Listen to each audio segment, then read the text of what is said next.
Welcome to the Harmony Blueprint Disrupting the Grind. I'm your host, Tina Jett, a mindset coach, spiritual guide, and advocate for living a life of clarity, balance, and purpose. This is the podcast where we challenge the status quo, break free from the daily grind, and create a life that truly aligns with who we are. Each week, you'll find practical tools, inspiring stories, and real-time coaching to help you disrupt the ordinary and design a life filled with joy and harmony. Let's dive in and start disrupting the grind together. Hi, everybody. Welcome back to the Harmony Blueprint Disrupting the Grind podcast. I'm your host, Tina Jett, and today we are diving into something that is so important, but is very often overlooked, and that is joy. When was the last time that you felt truly, deeply happy? Not because of an external achievement, but because you are doing something that lights you up inside. Now, if you can't remember, you're not alone. Life moves so fast. Responsibilities pile up, and somewhere along the way, we stop making time for what brings us joy. But here's the thing. Joy is not a luxury. Joy is a necessity. Think of joy as a guiding light that tells you when you're on the right path. And today we're going to talk about how to reconnect with joy, rediscover what makes you come alive, and make room for more of it in your daily life. Now, if you are feeling stuck, disconnected, or like life has become all about getting things done, then this episode is especially for you. So buckle up and let's go. So let's start with the hard truth. Many of us have forgotten what brings us joy. We have simply forgotten. Why? Why is that? Because we've been conditioned to prioritize productivity over happiness. Society tells us that success is about doing more, achieving more, about checking things off a list. And while accomplishment is great, it shouldn't come at the cost of our joy. Another reason we lose touch with our joy is because we tell ourselves that we don't have time for it. But the truth is, joy isn't about taking a week-long vacation or making a huge life change. It's about the small moments, doing things that make you smile, that make you laugh, that make you feel connected to yourself again. I want you to think about when you were a child. What was it that you loved to do just for fun? What did you do that just made you lose track of time? What brought you excitement without any expectations attached? Just think about that for a moment. You know, for me, when I was little, I loved to make up new games. I actually loved to play teacher. I had a tape recorder, and I would take the little cassette tape and I'd put in there, and I would get my magazines that I bought at the local store, and I would pretend to be almost like reading the news, like I was interviewing people, or I was giving the news, I was giving information. I would just read out of the magazines, but it was so much fun, and I could live and breathe that for hours. It was so much fun. I used to love to sing and dance too. I would sing at the top of my lungs, and it was so much fun. And I would dance. I would make up dances in my bedroom or on my front lawn. Now, the funny thing is, many of us, what we loved as kids, that still brings us joy. But we've buried them under adult responsibilities. So I challenge you today, let's bring them back. Let's just bring it back and start having fun. And so now let's get personal here. Let's go a little bit deeper, because joy is different for everyone. Some people feel joy when they're creating, when they're painting, writing, cooking. Others feel it when they're moving, dancing, hiking, maybe a yoga class. Some people find joy in solitude, while others find it in deep conversations with friends. It's going to be different for everyone. But the key here is discovering your joy is to pay attention to what makes you feel alive.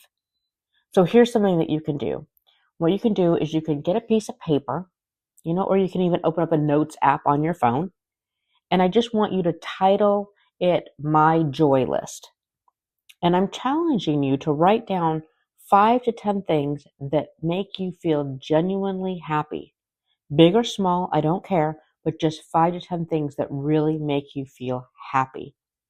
Now, for those of you that might be struggling with this exercise, I want you just to think about for a moment, when was the last time you laughed out loud?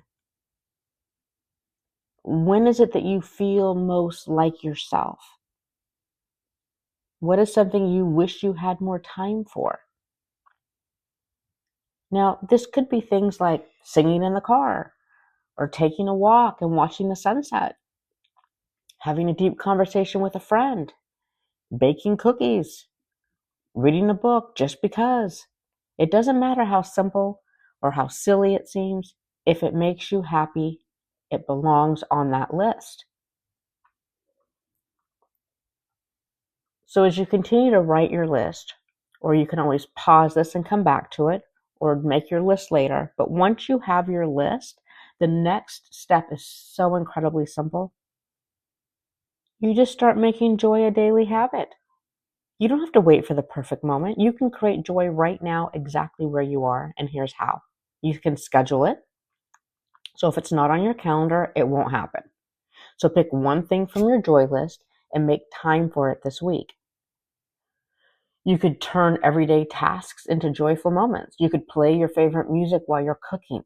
You could light a candle while you're working or listen to music. You could send a silly text to a friend just because.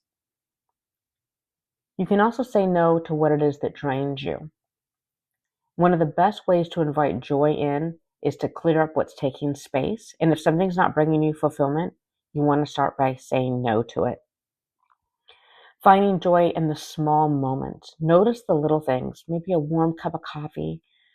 Notice the sounds of the birds in the morning, the colors of the trees, maybe a funny text that makes you laugh. Joy doesn't have to be big. It just has to be noticed. One of my clients I remember recently came to me and they were feeling completely disconnected, like she was going through the motions of life. And together we worked on identifying, that she used to love to dance, but she hadn't done it in years. So we made it a goal for her to put on music and dance in her living room, just for 5 minutes a day. That's it. Within a week, she felt lighter, happier, and more herself.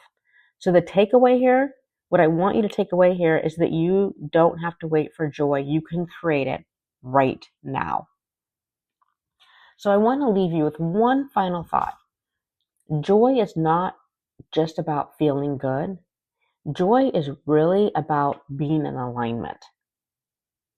When you start to prioritize what makes you happy, you're going to naturally move toward a life that feels full of purpose. And because that's what I believe in, I want you to think of it like this. Joy is like a roadmap. Okay? It is a sign that you're on the right path. The things that bring you happiness are not random. Think of them as little clues guiding you towards your most authentic life.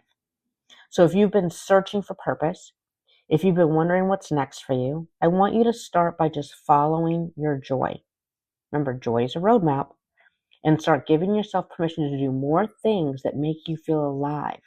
And I promise you the rest will unfold from there. So let's recap today. Number one, we often lose touch with joy because we prioritize productivity over happiness. Number two, your childhood interests and everyday pleasures hold clues as to what brings you joy. Creating joy is about small intentional choices, not grand gestures. And finally, joy isn't about fun. It's a sign that you're in alignment with your purpose. So here's my challenge for you. I want you to look at your joy list and I want you to pick one thing you're going to do this week. It doesn't have to be big, just one thing that lights you up. Now, if this episode resonated with you, I'd love to hear what is on your joy list. You can email it to me. You can share it with me on social media. You can message me, but let's inspire each other to choose joy every day. If this is resonating with you, you can also click on the show notes and go to my 6-week program that's getting ready to start soon called New Beginnings. Design your life, discover your joy. Read about that and then book a 15-minute call with me and we can discuss whether or not that course is the right best next step for you. Now, next week, we're going to dive into another big topic. So stay tuned. Next week, we're going to talk about limiting beliefs and how to break free from them and how to rewrite the stories that hold us back. You won't want to miss it. So thank you so much for being here, for sharing this space with me, and for choosing you. Be sure to follow, leave a review, and share with your friends if you're enjoying this podcast. Until next time, go out and create some joy.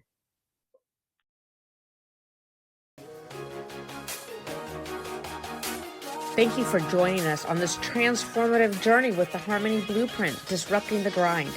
If you enjoyed today's episode and found value in our discussions, we would love to hear from you. And don't forget to subscribe to the podcast and leave us a review on your favorite platform. Your feedback helps us continue to deliver valuable content to you and others that are seeking personal growth and work-life harmony. Be sure to stay connected with us by visiting our website at www.life-wire.net/Harmony Blueprint. There, you're going to find additional resources, show notes, and exclusive offers to support you on your journey to success and fulfillment.